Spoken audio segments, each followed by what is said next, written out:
Look, it's not as good as the first two. Let's just get that out of the way. That's not to say I didn't enjoy this one, I very much did, but it doesn't quite stick with me the same way as the previous installments. Is it because there is a different director this time round? Maybe. Is it because it's very difficult to not ignore that the mother has been kidnapped and replaced by someone else? I think that's a possibility. Not really as many memorable scenes. In the first Paddington, there was that great scene of sneaking into the Geographer's Guild. In the second one, there were so many great scenes to pick out from. The one that stands out is when Paddington is in prison and plans an escape. In this third one, there wasn't really anything I could remember fondly. And that doesn't really make sense to me, because this is a film with a great premise. The Brown family and Paddington visit Peru to visit his Aunt Lucy, because she's been missing him deeply. However, when they arrive there, they find she has gone missing into the Amazon forest. And as they mention in the film, the Amazon is quite large. Henceforth, the ideas and sequences can be as vast and wide as possible. A comedy adventure in the jungle is perfectly poised for Paddington's antics, and yet somehow it felt like a wasted opportunity most of the time. I don't think they utilized the rainforest to their fullest extent. It was a great setting that was squandered.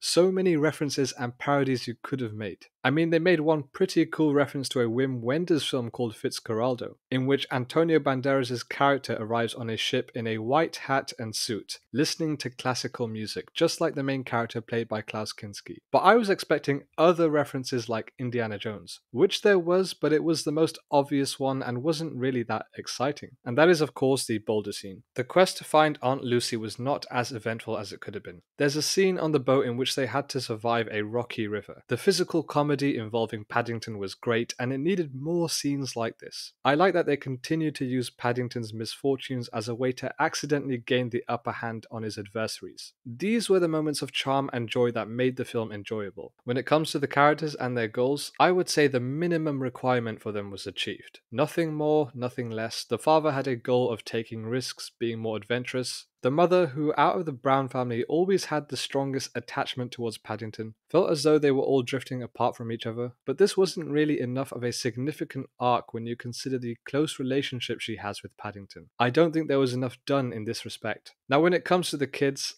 I don't think there was ever much development for them. They probably had the most to do in the first one, but to be honest, I don't think it mattered that much if their arcs weren't as deep. That's not the point of these movies. At least they give them something to do here. At the very least, they looked at their hobbies and goals and implemented them into crucial parts of the story which made their presence useful and warranted. I like the villains of the movie. I think in all three Paddington movies, they've done a pretty good job with making the villains fun, charismatic, and threatening all at the same time. And it's always great for the actors to play these villainous roles. You could tell Antonio Banderas as Hunter Cabot was having fun. He actually plays multiple characters part of Hunter's family. He's on a mission to find El Dorado, the mythical city of gold. A curse burdened on him and his ancestors, tracing back to the conquistador. It was a great place of lore and creativity to add, and I found it to be the most entertaining sequence of the film. Olivia Colman as the Reverend Mother was also a standout in the film, although I would have liked to see her involved more. I don't think she's really given much to do as much as Antonio's character. However, I must say that her arc is probably the most foreseeable and unimpressive reveals I have seen in a long time. It was so obvious. It's almost like the writers wanted you to know who she was from the start, which made all the clues throughout the film kind of pointless. It just wasn't a very original idea, and they didn't execute it with any nuance or innovation. It was one of those typical tropes that's been done time and time again, and you're no longer surprised. The Paddington movies are able to balance slapstick comedy so effortlessly, while also providing a handful of heartwarming moments. The ending scene of Paddington 2 between Paddington and Aunt Lucy was a surprisingly emotional moment that honestly made the movie even better.